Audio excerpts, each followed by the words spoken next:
now, entry number 6, Clifford James Danduan from University of Mindanao, Davao City.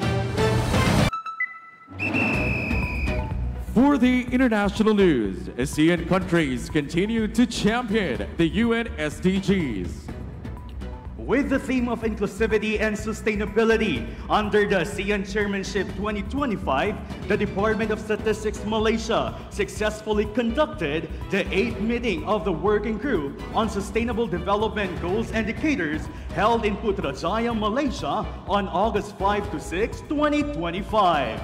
Through this meeting, the 29 delegates across ASEAN member states and Secretariat discussed the progress, challenges, and issues in implementing the SDG indicators, as well as the unified efforts of ASEAN member states and international agencies and organizations.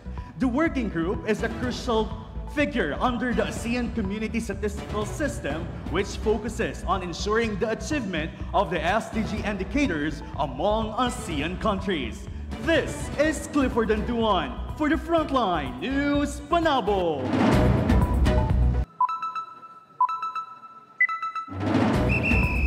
Para sa balitang nasyonal, UNESCO, PNP, nagtulungan para labanan ang disinformation at isulong ang press freedom.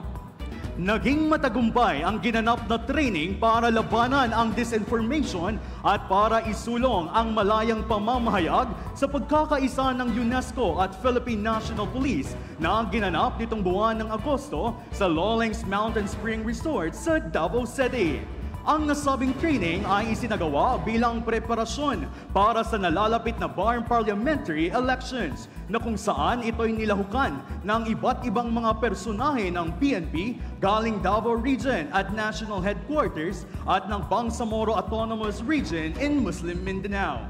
Dito, tinalakay nila ang iba't ibang mga issue na kritikal tuwing eleksyon.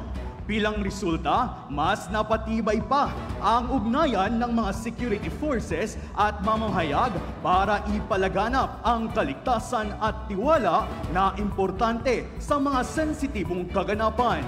Ako si Clifford Danduan para sa Frontline News Panabo.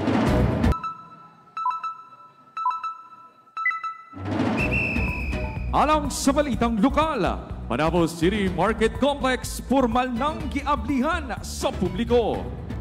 Formal nang giablihan sa publiko ang Panabo City Market Complex karong tuiga na usa sa pinakadako nga proyekto ilawom sa administrasyon ni Panabo City Mayor Jose E. Relampagos. Ang blessing ceremony ni ini kay gipahigayon ni adtong niaging tuig sa bulan sa Abril ug na turnover na usab ang kapin 40 ka mga stalls ning tuiga.